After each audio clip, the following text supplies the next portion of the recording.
Hello student, good morning to all of you. तो आज हम बात करने वाले हैं लेक्चर नंबर 105 की। ग्रुप वाइज हम स्टडी कर रहे हैं, ठीक है। जैसा हमने लास्ट लेक्चर देखा था 104, उसके हमने कार्बन मोनोऑक्साइड, कार्बन सबऑक्साइड और कार्बन डाइऑक्साइड के बारे में हमने पढ़ा था। आगे कंटिन्यू बात करते हैं और बात करेंगे सिलिकॉन्स एंड सिलिकेट्स की।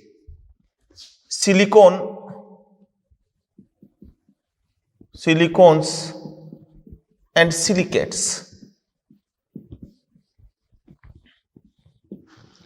सिलिकॉन और सिलिकेट होते क्या हैं, पहले इनके बारे में देखेंगे, इन दोनों में डिफरेंस देखेंगे।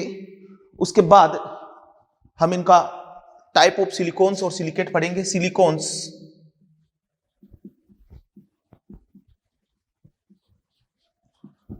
And silicate, silicones and silicate. देखो इधर, सिलिकॉन और सिलिकेट्स दोनों ही बहुलक है,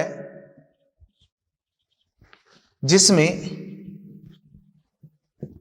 SiO(Si) पुनरावर्ती इकाई है।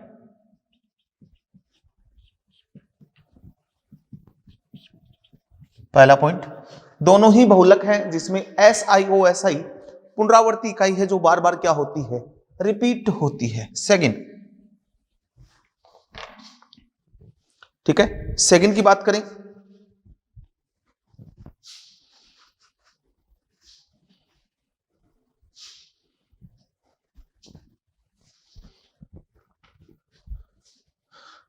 सिलिकॉन्स और सिलिकेट में बेसिक डिफरेंस है क्या? एंड सिलिकेट, सिलिकॉन्स में क्या होता है, सिलिकॉन की कम से कम एक संयोजकता एल्काइल या एराइल समूह से पूर्ण होती है। सिलिकॉन की कम से कम एक संयोजकता एल्काइल या एराइल समूह से पूर्ण होती है, और यहां सिलिकॉन की सभी संयोजकता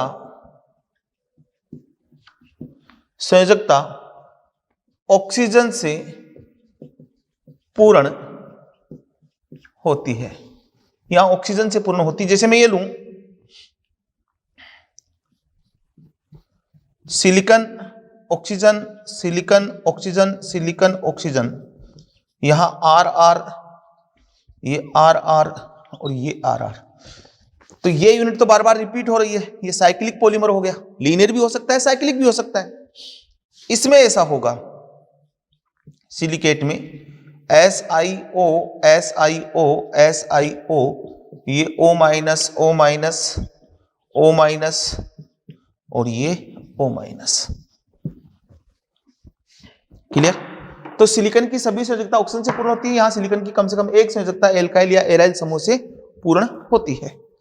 अब हम बात करते हैं कि सबसे पहले सिलिकॉन्स देखेंगे, उसके बाद सिलिकेट देखेंगे।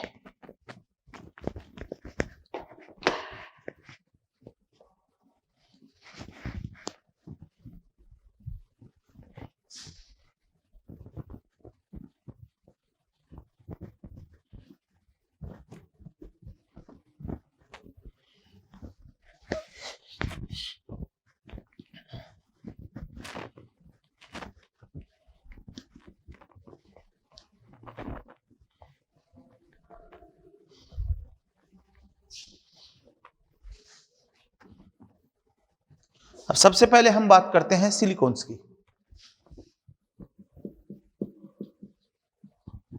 सो समझें, SiCl4, इसकी रिएक्शन कराई मैंने ग्रिग्नार्ड रिएजेंट से, तो बनेगा RSiCl3 और Mg, ये Cl ले लेता हूं मैं, MgCl2।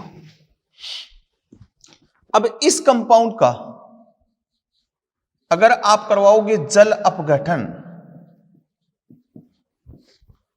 ठीक है, तो बन जाएगा RSiOH का होल थ्राइज, ये बन जाएगा।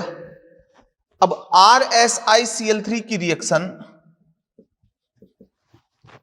इसकी रिएक्शन कराऊं RMgCl से, तो बन जाएगा R2SiCl2। इसका जल अपघटन करवाऊं तो बनेगा R2SiOH का होल ट्वाइस। R2SiCl2 और इसका भी मैंने करवाया ग्रिग्नार रिएजेंट से रिएक्शन, तो बनेगा R3SiCl और इसका जल अपघटन करवाने पर R3SiOS R3 बनता है। मतलब ये क्या होता है, जल अपघटन से पहले बना R3SiOH, फिर ये दूसरा मोल आया OHSiR3 और यहां से H2 बाहर निकल के ये बना देता है। मतलब जल अपघटन और स्वतः संघनन, स्वतः क्या हो जाता है, इसमें संघनन हो जाता है। तो ये जो बना इसका नाम है डाइसिलिकॉन्स, इसका नाम है डाइसिलिकॉन्स। और चेन को आगे नहीं बढ़ाया जा सकता क्योंकि और OH ग्रुप नहीं है, तो इसका एक यूज है, इससे सिलिकॉन्स की श्रृंखला को नियंत्रित किया जा सकता है। इससे सिलिकॉन्स की श्रृंखला को नियंत्रित किया जा सकता है, नियंत्रित हम कर सकते हैं। ठीक है, अब यहां बात करता हूं R3SiOH, इसका मैं करवाता हूं संघनन बहुलकीकरण। तो तीनों तरफ से OH है, H2O का बाहर निकलना स्टार्ट हो जाएगा और बनेगा क्रॉस लिंक्ड सिलिकॉन्स, या फिर मैं बोल दूं 3D सिलिकॉन्स। कैसे बनेगा आप देखो, R ये ऐसा, ये O, ये भी आगे जुड़ना स्टार्ट हो जाएगा, ये O, ये भी आगे जुड़ना स्टार्ट हो जाएगा, ये O, फिर Si, ठीक है, या ऐसे दे देता हूं, इधर O दिखा देता हूं, ये भी जुड़ेगा, ये R, ये इससे भी जुड़ गया, ये ऑक्सीजन आगे जुड़ेगा, आगे जुड़ेगा, फिर ये सिलिकॉन, ये R, ये O, ये O, मतलब H2 बाहर निकलना स्टार्ट हो जाएगा और ये वाला बन जाएगा 3D सिलिकॉन्स। इससे ये डाई सिलिकॉन्स है, इससे दो तरीके से इसका पॉलीमराइजेशन हो सकता है, बहुलकीकरण हो सकता है। या तो हो रेखीय संघनन बहुलकीकरण, या फिर हो चक्रीय संघनन बहुलकीकरण।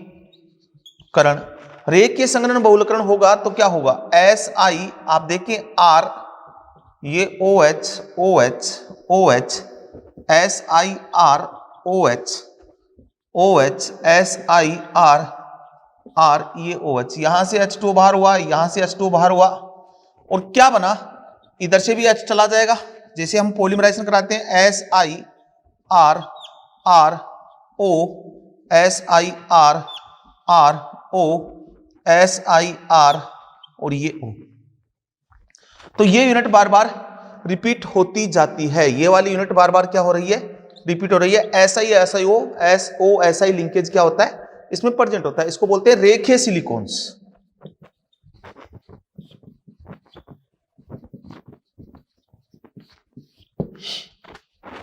अब चक्रीय संघनन बहुलकीकरण, मतलब चक्रीय हो जाए, चक्रीय क्रम में जुड़ जाए, ऐसे SiR, R, OH, OH, OH, Si, OH, R, R, SiOH, OH, R और ये R। तो यहां से H2 बाहर हुआ, यहां से H2 बाहर हुआ, यहां से H2 बाहर हुआ, क्या बन गया बेटा, ये बन गया SiR, O, SiO, SiO, ये R, और ये R और ये R, इसका नाम हो गया चक्रीय सिलिकॉन्स। इसका नाम क्या हो गया? चक्रीय सिलिकॉन्स हो गया। और अगर मैं आगे ये लेता हूं, इसकी वापस से रिएक्शन कराता हूं, R3SiCl और RMgCl, तो बन जाएगा R4Si, और इसका जल अपघटन नहीं होता है। अब देखो सिलिकॉन्स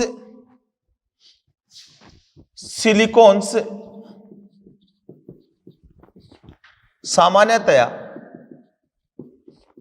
अक्रिय होते हैं,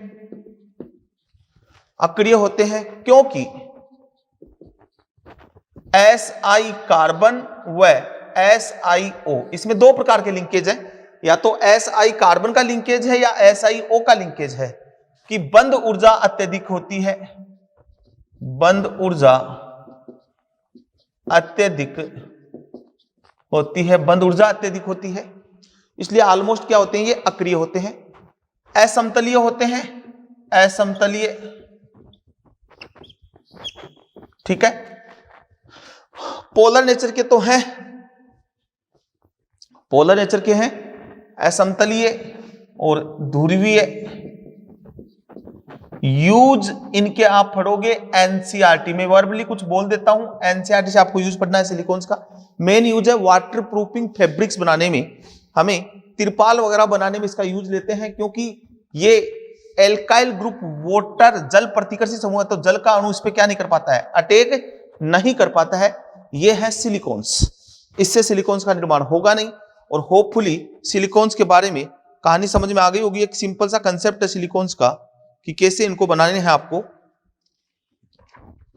क्लियर। एक में इसमें रोसो प्रोसेस भी आता है बनाने का मेथड, वो भी मैं बता देता हूं। रोसो प्रोसेस क्या होता है,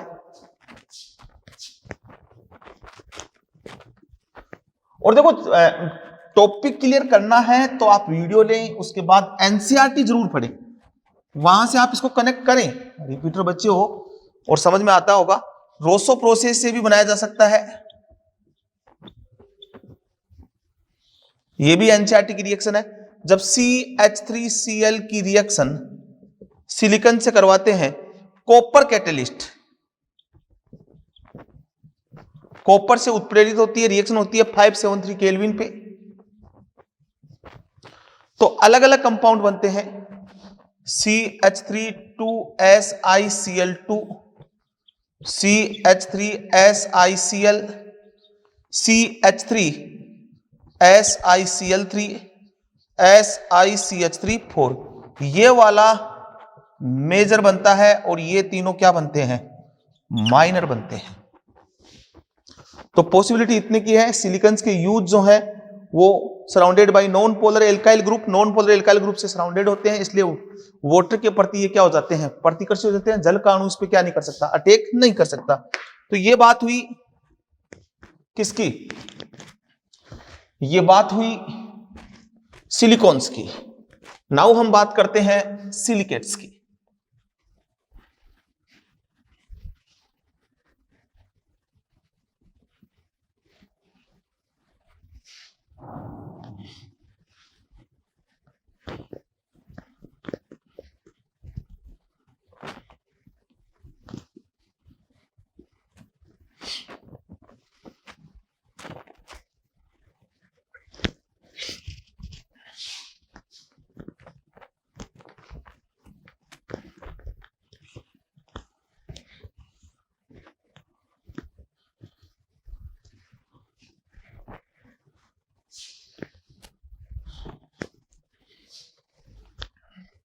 ठीक है, नाउ हम बात करें सिलिकेट। सिलिकेट्स क्या है?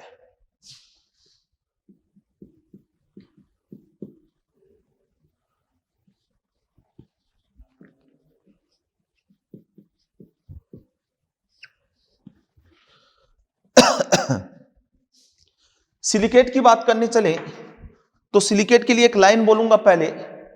ये सिलिलिक एसिड के लवण होते हैं, ये सिलिलिक एसिड के लवण होते हैं। मूलभूत संरचनात्मक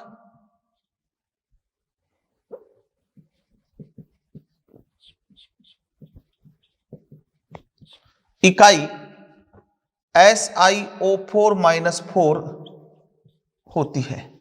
मूलभूत संरचनात्मक इकाई जो होती है वो SiO4-4 होती है। ये बहुत इंपॉर्टेंट है।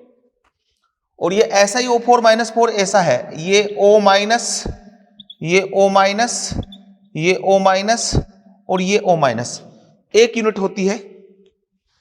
ठीक है, अब इसका मैं 2D रिप्रेजेंटेशन करता हूं।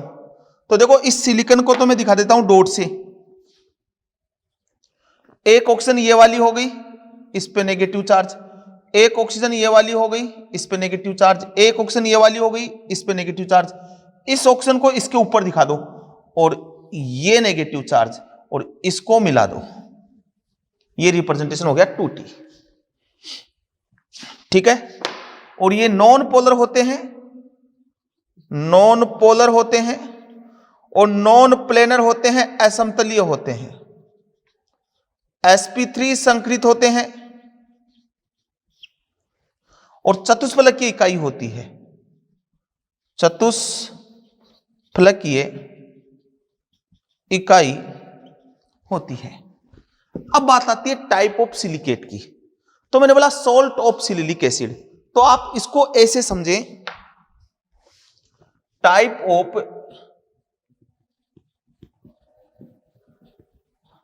सिलिकेट। तो पहला है ऑर्थो सिलिकेट, इसको समझेंगे भैया। ऑर्थो सिलिकेट मतलब SiOH4 या H4SiO4, इसको हम बोलते हैं ऑर्थो सिलिलिक एसिड। और इसका सॉल्ट बनाऊं, इसका लवण बनाना है, तो इसका लवण बन जाएगा SiO-, O-, और O-। ठीक है, इसका 2D रिप्रेजेंट करूं, ये सिलिकॉन दिखाया, इसके ऊपर ये ऑक्सीजन, ये ऑक्सीजन, ये ऑक्सीजन, और ये वाला इसके ऊपर दिखा दिया, ये और ये बॉर्डर लाइन बना दी। ये बॉन्ड नहीं है, बॉर्डर लाइन बना दिया। दूसरा है, पहला ऑर्थो सिलिकेट, दूसरा पायरो सिलिकेट, दूसरा है पायरो सिलिकेट। तो यहां लिखूं पायरो सिलिलिक एसिड का सोल्ट हो गया, तो H4SiO4 के 2 मोल ले लिए ऑर्थो के, इसमें से H2O बाहर कर दिया,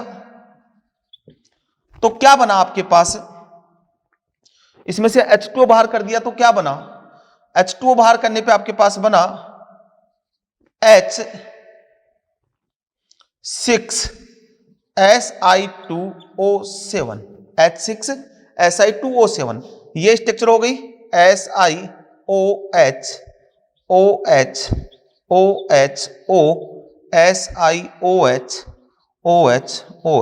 अब इसका सोल्ट बनाना है, तो 1 2 3 4 5 6, तो 6 NaOH से करवा दो। इसमें 4 होती है SiOH, OH, OH और OH, 4 NaOH से करवा दो, तो H हट जाएगा, क्या बन जाएगा, सिलिकॉन, ये ऑक्सीजन, ये ऑक्सीजन, ये ऑक्सीजन, ये ऑक्सीजन एजिट आ गई, ये सिलिकॉन, ये ऑक्सीजन, ये ऑक्सीजन, और ये ऑक्सीजन। ये बन गया आपके पास Si2O7 और -6, Si2O6 -6। अब इसका 2D रिप्रेजेंटेशन दिखाना है, तो दिखा दो सिलिकॉन, ये ऑक्सीजन पे नेगेटिव, इस ऑक्सीजन पे नेगेटिव, ये वाली इसके ऊपर गई, ये नेगेटिव, ये ऑक्सीजन ऐसी रह गई, ये सिलिकॉन, इस पे नेगेटिव, ये वाली ऊपर चली गई, ऑक्सीजन पे नेगेटिव, ये ऑक्सीजन और ये नेगेटिव, इनको मिला दो, ये लो, ये 2D रिप्रेजेंटेशन हो गया। ठीक है, कितनी टेट्राहेड्रल यूनिट है, ये एक टेट्राहेड्रल,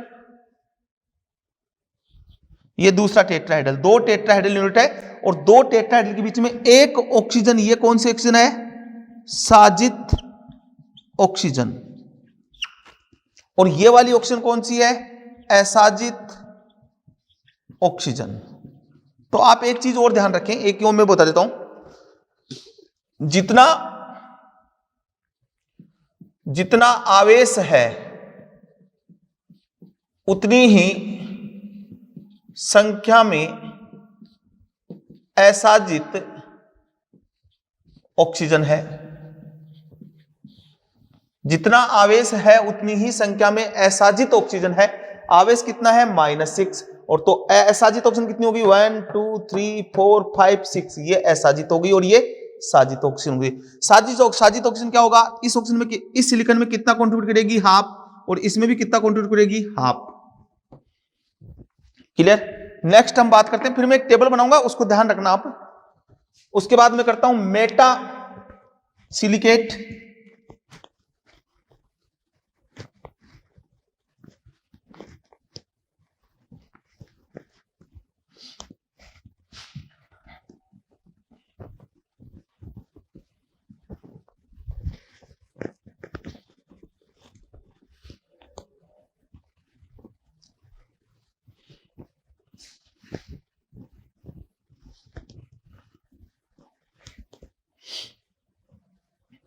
इसके बाद बात करते हैं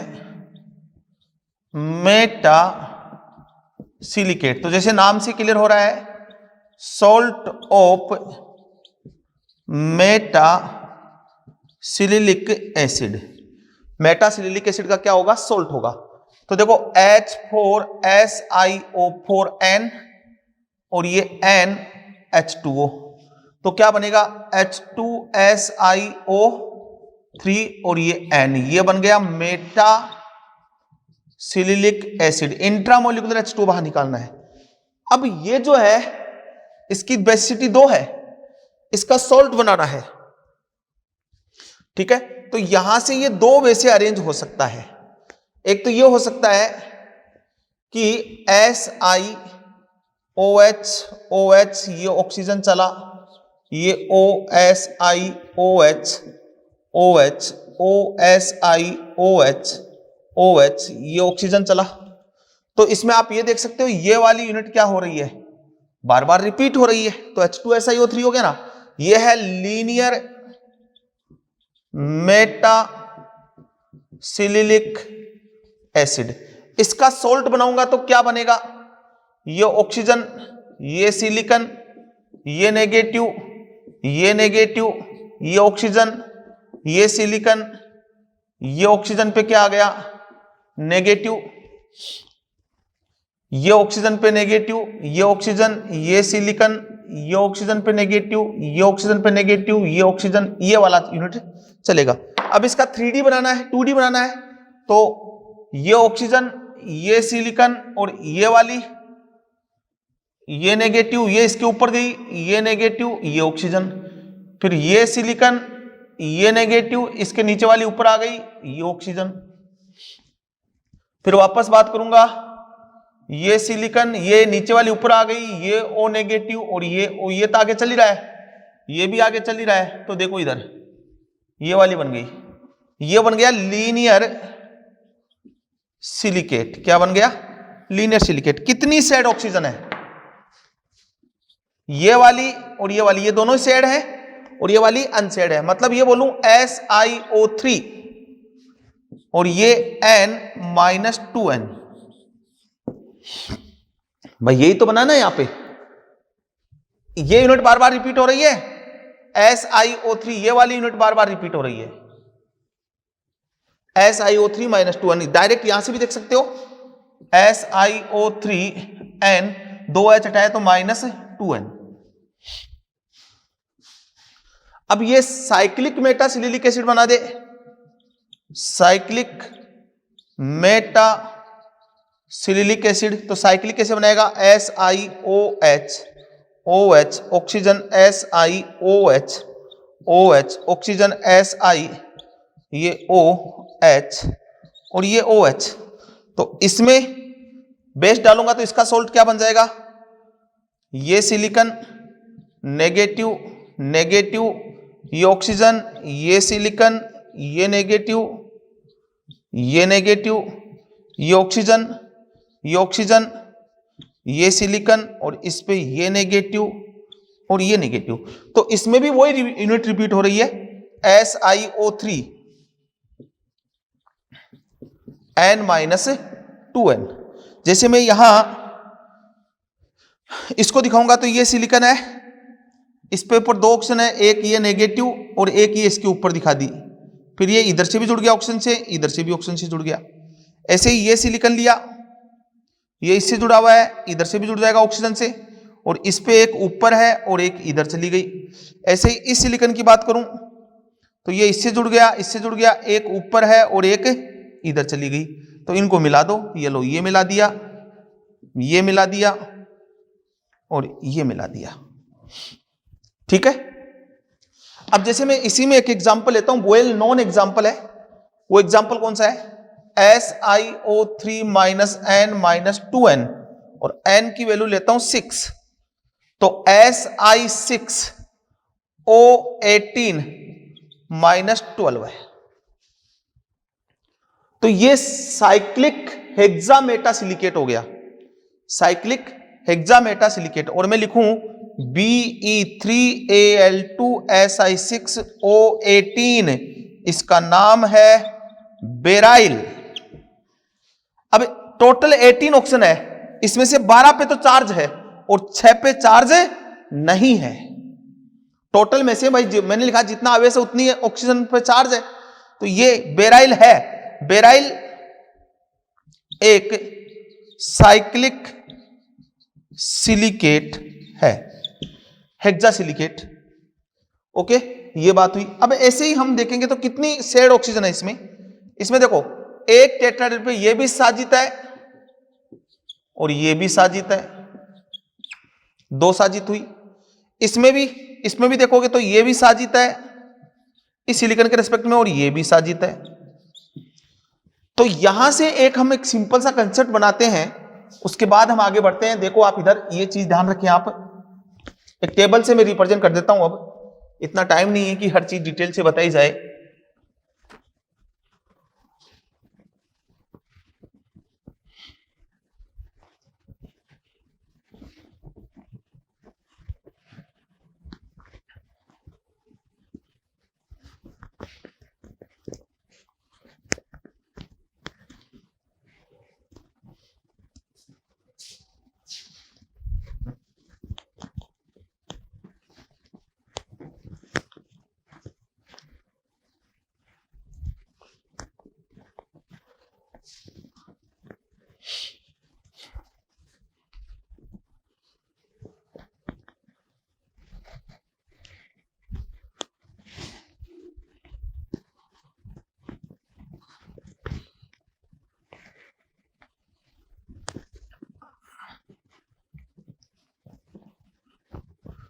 चलो अब देखो टाइप ऑफ सिलिकेट की हम बात करते हैं डिटेल से।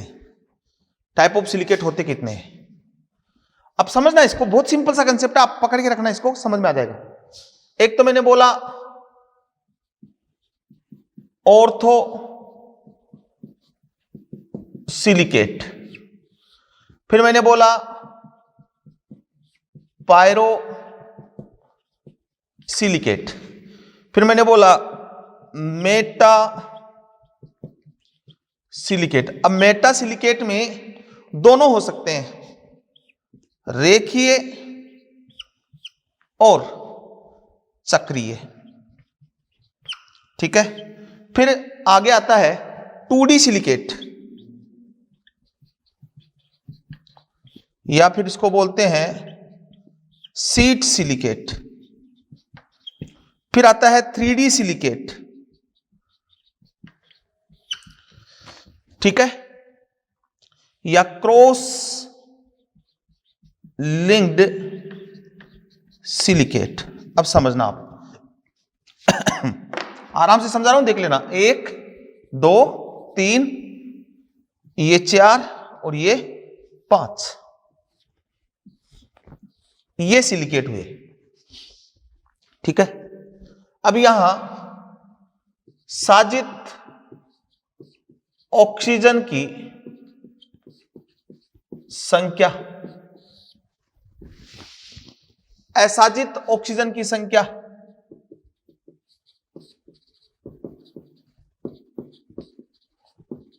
ऑक्सीजन की संख्या, असाजित ऑक्सीजन की संख्या, आवेश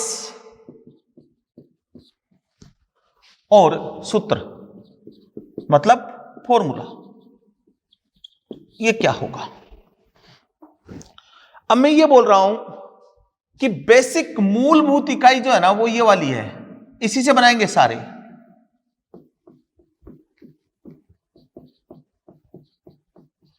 ये मूलभूत इकाई है, इसी से बनाएंगे। साजित ऑक्सीजन कितनी है? ऑर्थोसिलिकेट में एक भी साझा नहीं करती, दूसरी चतुष्फलक की इकाई से कोई साझा नहीं करती, तो साजित ऑक्सीजन की संख्या 0। तो असाजित कितनी रह गई? ये SiO4 -4 है। असाजित कितनी रह गई? 4। तो जितनी असाजित ऑक्सीजन की संख्या उतना ही क्या होगा? आवेश -4। तो फॉर्मूला क्या बना? SiO4 -4। फिर पायरोसिलिकेट में साजित ऑक्सीजन कितनी होती है? 1। ठीक है, अब पायरोसिलिकेट में एक ऑक्सीजन साजित होती है, तो असाजित ऑक्सीजन कितनी हो गई? 3। क्लियर? इसमें साजित ऑक्सीजन कितनी होती है? 1। असाजित कितनी हो गई? 3। अब मैं आवेश की बात करता हूं, तो आवेश कितना होगा? -3। अब हम फॉर्मूला लिखेंगे इसका, तो ये सिलिकॉन और साजित ऑक्सीजन एक सिलिकॉन में कितना योगदान करेगी? हाफ योगदान करेगी। योगदान भाई हाफ तो दूसरा सिलिकॉन में चला गया, ये तीनों असाजित, देखो असाजित ऑक्सीजन पूर्ण योगदान करती है, तो ये तो 3 की 3 आ गई पूरी, SiO3। अब ये जो साजित हुई है वो एक सिलिकॉन से जुड़ गई, एक सिलिकॉन से जुड़ गई, तो एक सिलिकॉन के रिस्पेक्ट में कितना योगदान कर रही है? हाफ। तो यहां Si ऑक्सीजन कितनी होगी? -3.5, या फिर चार्ज कितना हो गया? -3, या फिर आप इसको ऐसे भी लिख सकते हो Si2O7 -6, ये बताया मैंने। मेटासिलिकेट में साजित ऑक्सीजन कितनी होती है? 2 साजित ऑक्सीजन होती है, तो 2 मतलब हाफ और हाफ, हाफ एक करेगी, हाफ दूसरा करेगी, तो अनसेड कितनी रहेगी? 2। चार्ज कितना हो गया? -2। अब हाफ ये करेगी, हाफ ये करेगी, एक आ गया यहां से, 2 ये, तो फॉर्मूला क्या बनेगा? SiO3, चार्ज कितना? -2। ठीक है, या फिर आप इसको लिख सकते हो SiO3n -2n। फिर 2D सिलिकेट, यहां साजित ऑक्सीजन होती है 3, तो 3 हाफ एक करेगी, हाफ एक करेगी और हाफ एक करेगी, अनसेड कितनी रह गई? 1। चार्ज कितना रह गया? -1। तो 1 और ये हाफ 1.5, और ये एक और ऐड कर दो 2.5, तो ऑक्सीजन कितनी बची? SiO 2.5, चार्ज कितना? -1, या फिर मैं इसको लिख सकता हूं Si2O5 -2। 3D सिलिकेट में साजित ऑक्सीजन कितनी होती है? 4। तो हाफ एक कंट्रीब्यूट करेगी, हाफ एक करेगी, हाफ एक करेगी और हाफ एक करेगी, तो पूरा अनसेड कितनी रहेगी? 0। तो चार्ज तो कुछ आएगा ही नहीं, तो यहां पे हम बोलेंगे चार्ज कितना? असाजित थी, ये भी 0, तो वो कितना कंट्रीब्यूट करेगी एक सिलिकॉन में? एक सिलिकॉन में कितना कंट्रीब्यूट कर रही है? हाफ हाफ हाफ, 2 हो गया, SiO2। इसको बोलते हैं सिलिका क्वार्ट्ज। ठीक है, sp3 संकृत होती है, सहसंयोजी ठोस होता है। ये लो, ये हो गए आपके सिलिकेट। सिलिकेट के यूज, SiO2 के बारे में एनसीईआरटी जरूर पढ़ना बेटा, डिटेल से पढ़ना। एनसीईआरटी इंपॉर्टेंट है ये वाला, यहां से क्वेश्चन आते हैं। SiO2 के बारे में आप एनसीईआरटी जरूर पढ़ेंगे। तो ये बात हुई सिलिकेट की। उसके बाद हम आते हैं नाइट्रोजन फैमिली में। तो नाइट्रोजन फैमिली स्टार्ट करूं उससे पहले मुझे कुछ चीजें आपको बतानी है, उनके बारे में बात करके हम आगे बढ़ते हैं। ठीक है, मिटाऊं?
अब हम नेक्स्ट बात करते हैं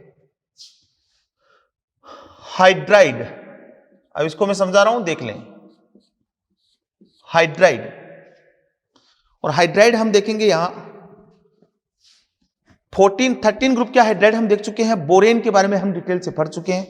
तो हाइड्राइड की मैं बात करूं तो 14 group CH4 SiH4 GeH4 SnH4 और PbH4, ये 14 ग्रुप के हाइड्राइड हुए।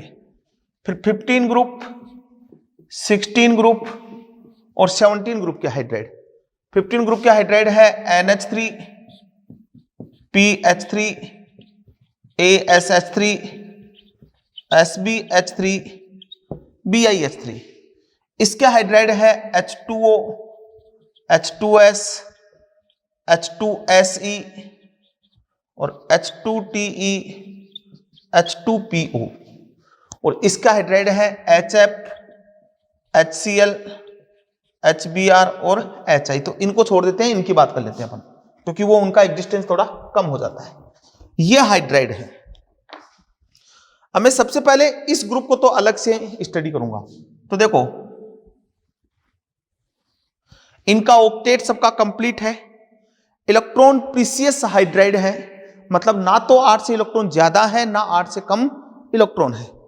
ठीक है, तो प्रीसियस हाइड्राइड हम इनको बोलते हैं।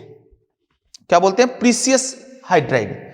और यहां पे देखो, ये असमतलीय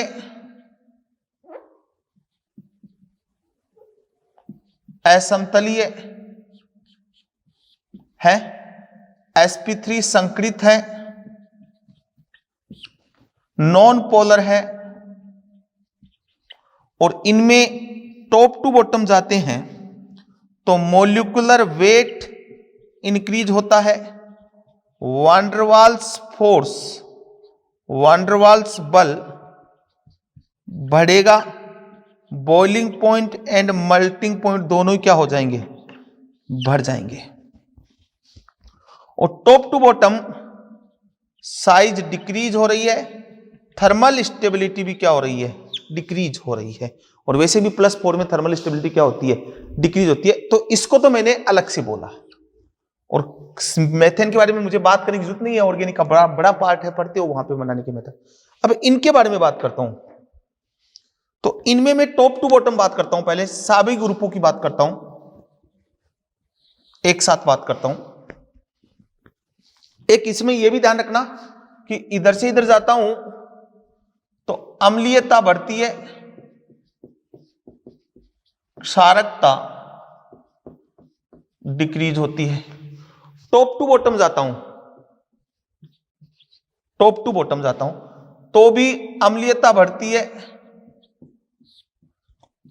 इंक्रीज, क्षारकता क्या होती है?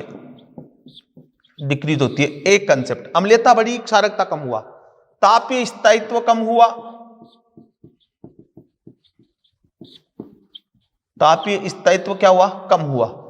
EH बंद वियोजन ऊर्जा, इस बॉन्ड को तोड़ने के लिए एनर्जी कम देनी पड़ेगी, डिक्रीज होती है, क्योंकि साइज बढ़ेगी, अतिव्यापन कम हो जाएगा। एक ये। दूसरा, फिर अपचायक क्षमता, रिड्यूसिंग नेचर, और वो भी क्या होती है? वो इंक्रीज होती है, क्योंकि नीचे वाला H सबसे जल्दी देगा। अम्लीयता और क्षारकता, अम्लीयता बढ़ती है, क्षारकता कम होती है, तापीय स्थायित्व घटता है, EH बंद वियोजन ऊर्जा घटती है, अपचायक क्षमता क्या होती है? यहां पे इंक्रीज होती है। बंद कोण, बॉन्ड एंगल, वो भी क्या होता है? डिक्रीज होता है। इसका बॉन्ड एंगल होता है 107, इसका 104। यहां लीनियर है तो बॉन्ड एंगल एप्लीकेबल नहीं है। यहां होता है 93, 92, 91, यहां 92, 91 और 90। तो इनमें क्या होता है? ये संकरण नहीं होता, संकरण नहीं होता। इन दोनों का संकरण होता है कौन सा? sp3 होता है। अब यहां पे बॉइलिंग पॉइंट और मेल्टिंग पॉइंट ऑर्डर की बात आती है। बॉइलिंग पॉइंट और मेल्टिंग पॉइंट ऑर्डर की बात आती है। तो वो ऑर्डर की बात करें ना, तो देखो NH3 H2O और HF, इन तीनों में H बॉन्डिंग उपस्थित है।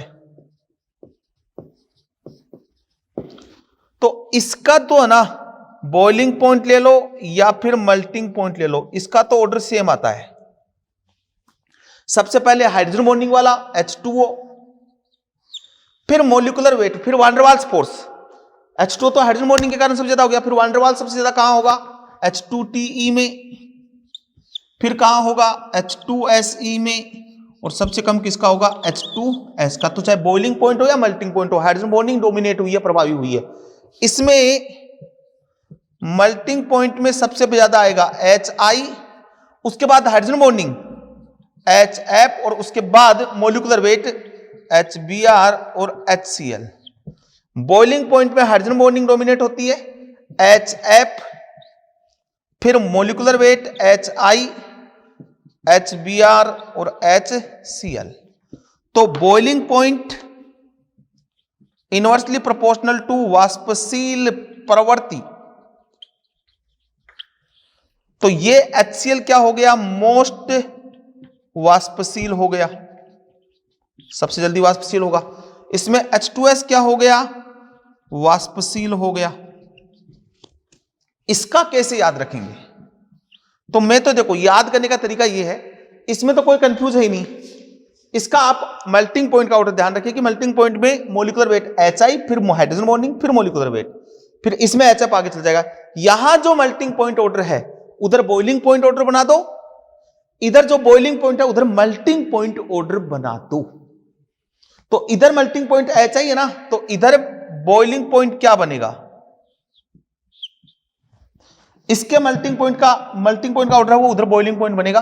तो SbH3, उसके बाद HF मतलब NH3, उसके बाद HBr मतलब ASH3, और उसके बाद HCl मतलब PH3, ये बॉइलिंग पॉइंट।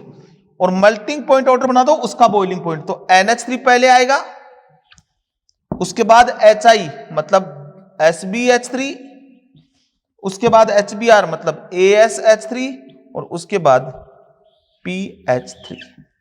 ये लो, इसमें कोई डाउट नहीं है। इसका मेल्टिंग पॉइंट का ऑर्डर जो है वो उधर बॉइलिंग पॉइंट बनेगा, इधर बॉइलिंग पॉइंट हो उधर मेल्टिंग पॉइंट बनेगा। अब कई बार क्या होता है NH3 H2OF और H2O2 में भी पूछ लेता है। तो यहां एक चीज ये भी ध्यान रखेंगे,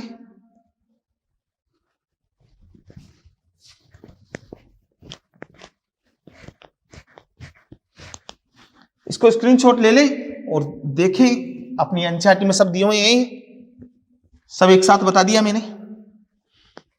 बॉइलिंग पॉइंट H2O2 का सबसे ज्यादा, फिर H2O, फिर HF, और उसके बाद NH3। इन तीनों का वेरी इंपॉर्टेंट बॉइलिंग पॉइंट ऐसे याद रखें इसको, H2O2OFN ओपन, H2O2 ओपन, ऐसे याद रखें बॉइलिंग पॉइंट। फिर मेल्टिंग पॉइंट में क्या करना है? मेल्टिंग पॉइंट में कोई ज्यादा कुछ आपको करना नहीं है, बस ये H2 आगे चला जाएगा, H2O2 पीछे आ जाएगा, इतना ही चेंज होगा। तो यहां आप चेंज कर दें H2O, H2O2, HF और NH3, मतलब दोनों ही केस में NH3 हमेशा पीछे ही आना है, चाहे बॉइलिंग पॉइंट हो चाहे मेल्टिंग पॉइंट हो।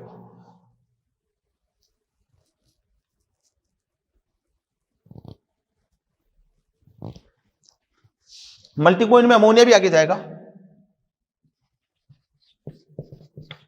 ये लो, ये इन दोनों का ऑर्डर हो गया। ऐसे यहां रखें H2O2OFN, ये है बॉइलिंग पॉइंट। अब इसका मेल्टिंग पॉइंट बनाना, इसको आगे इसको आगे, O का मतलब H2O, फिर H2O2, फिर NH3 और फिर HF, जो मैंने बनाया है। ये है on the basis of data, but ये आप याद रखें, यहां से पूछ सकता है ये बॉइलिंग पॉइंट और मेल्टिंग पॉइंट। तो ये बात हुई हाइड्राइड जो मैंने एक साथ बताए। अब हम नेक्स्ट लेक्चर में हम बात करेंगे नाइट्रोजन फैमिली के कंपाउंड की N2NH3 नाइट्रिक एसिड उसके बारे में। Okay, thank you.